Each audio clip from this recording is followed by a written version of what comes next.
Hello friends, welcome to back to school TNPSC. இந்த வீடியோவில் என்ன பார்க்க போகிறோம் பார்த்தீங்கன்னாக்கா 7th ஸ்டாண்டர்ட் டேர்ம் 2 சயின்ஸில் இருக்கக்கூடிய உங்களுக்கு தெரியுமன்ற பகுதியை தான் பார்க்க போகிறோம். உங்களுக்கு தெரியுமன்ற பகுதியிலிருந்து அதிகப்படியான கேள்விகள் கேட்க வாய்ப்பு இருக்குது. அதனால் வீடியோ முழுமையாக பாருங்கள். பிடிச்சிருந்தால் லைக் பண்ணுங்கள், உங்கள் ஃப்ரெண்ட்ஸுக்கு ஷேர் பண்ணுங்கள். இது வரைக்கும் நம்ம சேனலை சப்ஸ்கிரைப் பண்ணாதாங்க, மறக்காமல் சப்ஸ்கிரைப் பண்ணிவிடுங்க. வாங்க வீடியோக்குள்ளே போகலாம். மனிதர்கள் வெவ்வேறு உடல் வெப்பநிலை பெற்றுள்ள போதிலும் அவர்களின் சராசரி உடல் வெப்பநிலை 37 டிகிரி செல்சியஸ், அதாவது 98.6 டிகிரி ஃபாரன்ஹீட் ஆகும். மேலும் ஒவ்வொருவரும் ஒரே மதிப்பிலான வெப்பநிலையை நாள் முழுவதும் பெற்றிருப்பதில்லை. நாம் செய்யும் வேலைகளுக்கு ஏற்பவும் புறச்சூழலுக்கு ஏற்றாற்போலவும் நமது உடல் வெப்பநிலையானது நாள் முழுவதும் சிறிது உயர்வதும் தாழ்வதுமாக உள்ளது. பெரும சிறும வெப்பநிலைமானி ஒரு நாளின் அதிகபட்ச மற்றும் குறைந்தபட்ச வெப்பநிலையினை அளக்க பயன்படும் வெப்பநிலைமானியானது பெரும சிறும வெப்பநிலைமானி என்று அழைக்கப்படுகிறது. நமது உடலில் இயற்கையாக உருவாகும் மின் செய்கைகளின் துலங்களாக அனைத்து தசைகளும் இயங்கும். குறுக்கு மின்சுற்று. குறுக்கு சுற்று என்பது இரு மின்னோட்டம் செல்லும் கடத்திகளுக்கு இடையே ஏற்படும் மிக குறைந்த மின்தடையினால் ஏற்படும் மின்சுற்று குறுக்கு மின்சுற்று ஆகும்.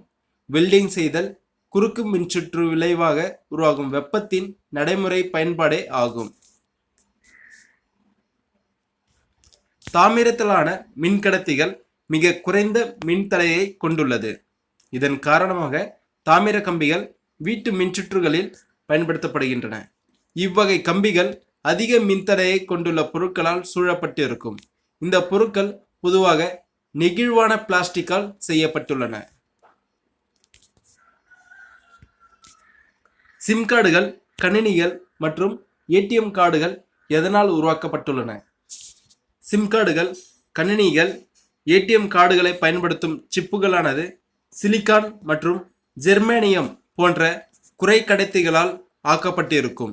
ஏனெனில் அவற்றின் மின் கடத்துத்திறன் மதிப்பானது நற்கடத்திகள் மற்றும் காப்பான்களுக்கு இடையில் அமையப்பெற்றிருக்கும். டெல்லியில் உள்ள இரும்பு தூண் ஆச்சரியத்தக்க வகையில் துருப்பிடிக்கவில்லை. டெல்லியில் உள்ள குதுப் வளாகத்தில் 1600 ஆண்டுகளுக்கு பழமை வாய்ந்த ஒரு இரும்பு தூண் உள்ளது. இவ்வளவு நூற்றாண்டுகள் கடந்தும் எந்த கூரையும் இன்றி புறவெளியில் அந்த இரும்பு தூண் துருப்பிடிக்கவில்லை. இதிலிருந்து 16ஆம் நூற்றாண்டிலேயே துருப்பிடித்தலை தவிர்க்கும் உலோக தொழில்நுட்பத்தில் இந்திய அறிவியலாளர்கள் சிறந்து விளங்கியது புலனாகிறது. இரும்பின் மீது குரோமியம் அல்லது துத்தநாகம் போன்ற உலோகங்களை ஒரு படலமாக பூசுவதும் துருப்பிடித்தலை தடுக்கும் ஒரு மாற்று முறையாகும். இம்முறைக்கு நாகமுலாம் பூசுதல் என்று பெயர்.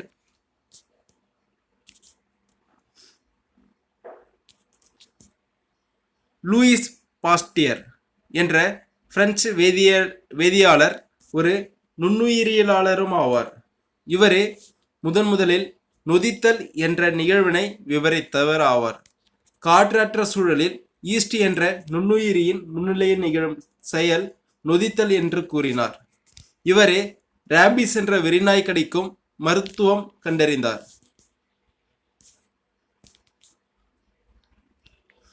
எந்த ஒரு பொருள் ஒரு வேதிவினையில் எந்த மாற்றத்திற்கும் உட்படாமல் வேதி மாற்றத்தின் வேகத்தினை மட்டும் துரிதப்படுத்துமோ அப்பொருள் வினையூக்கி என்று பெயர். எடுத்துக்காட்டாக சர்க்கரையின் நொதித்தலில் ஈஸ்டில் உள்ள நொதிகள் வினையூக்கியாக செயல்படுகிறது. மூல செல்கள். எந்த ஒரு வகை செல்லுக்குள் செல் பிரிதல் மற்றும் பெருக்கமடைந்து வளர்ச்சியடையும் திறன் உடையது. ஆனால் மூல செல்கள் மிகவும் ஆச்சரியமானவை. கருவிலிருந்து பெறப்படும் மூல செல்கள் மிகவும் சிறப்பானது. ஏனெனில் உடலில் உள்ள எந்த ஒரு செல்லாகவும் அவை மாற்றக்கூடியது. அதாவது இரத்த செல்கள், நரம்பு செல்கள், தசை செல்கள் அல்லது சுரப்பி செல்கள். எனவே அறிவியல் அறிஞர்கள் மற்றும் மருத்துவர்கள் சில நோய்களை குணப்படுத்தவும் தடுக்கவும் மூல செல்களை பயன்படுத்தி வருகின்றனர். உதாரணமாக முதுகுத்தண்டில் ஏற்படும் காயம்.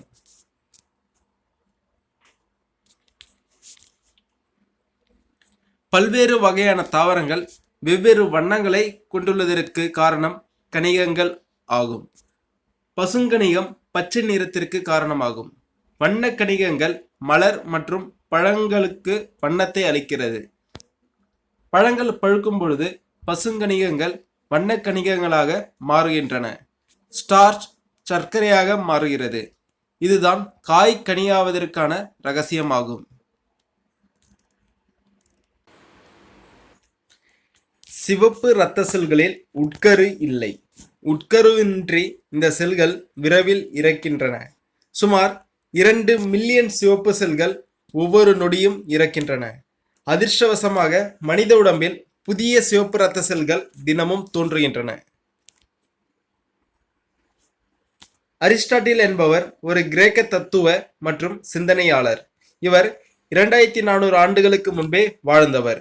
இவர் உருவாக்கிய தொகுப்பு அமைப்பு இவர் இறந்த 2000 வருடங்களுக்கு பிறகு பயன்பாட்டிற்கு வந்தது. இவர் அனைத்து உயிரினங்களையும் தாவரங்கள் மற்றும் விலங்குகள் என பிரித்தார்.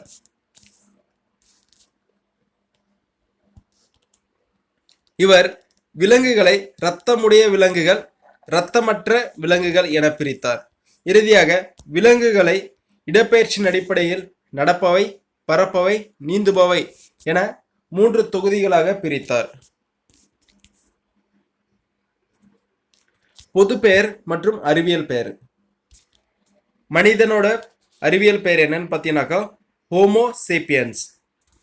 வெங்காயத்தோட அறிவியல் பெயர் அல்லியம் சட்டைவாம். எலியின் அறிவியல் பெயர் பார்த்தீங்கன்னாக்கா ரேட்டஸ் ரேட்டஸ். புறாவோட அறிவியல் பெயர் கொலம்பா லிபியா. புளிய மரத்தின் அறிவியல் பெயர் பார்த்தீங்கன்னாக்கா டேமரிண்டஸ் இண்டிகா. எலுமிச்சையோட அறிவியல் பெயர் பார்த்தீங்கன்னா சிட்ரஸ் அருண்டிஃபோலியா.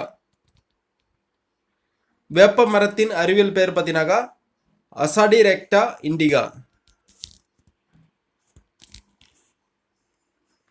தவளையோட அறிவியல் பெயர் பார்த்தீங்கன்னாக்கா ரானா எக்ஸா டாக்டைலா. தேங்காயோட அறிவியல் பெயர் பார்த்தீங்கன்னாக்கா காக்கஸ் நியூசிஃபெரா. நெல்லோட அறிவியல் பெயர் பார்த்தீங்கன்னாக்கா ஒரைசா சட்டேவா. மீனோட அறிவியல் பெயர் கட்லா. ஆரஞ்சோட அறிவியல் பெயர் சிட்ரஸ் சைனன்சிஸ். இஞ்சோட அறிவியல் பெயர் ஜிஞ்சர் அஃபிசினேல். பப்பாளியோட அறிவியல் பெயர் காரிகா பப்பாயா. பேரிச்சோட அறிவியல் பெயர் ஃபோக்கஸ் டாக்டைலிஃபெரா. தேங்க்யூ ஃபார் வாட்சிங். வீடியோ பிடிச்சிருந்தா லைக் பண்ணுங்க, உங்கள் ஃப்ரெண்ட்ஸுக்கு ஷேர் பண்ணுங்க. இது வரைக்கும் நம்ம சேனல் சப்ஸ்கிரைப் பண்ணாதவங்க மறக்காம சப்ஸ்கிரைப் பண்ணிடுங்க. நன்றி.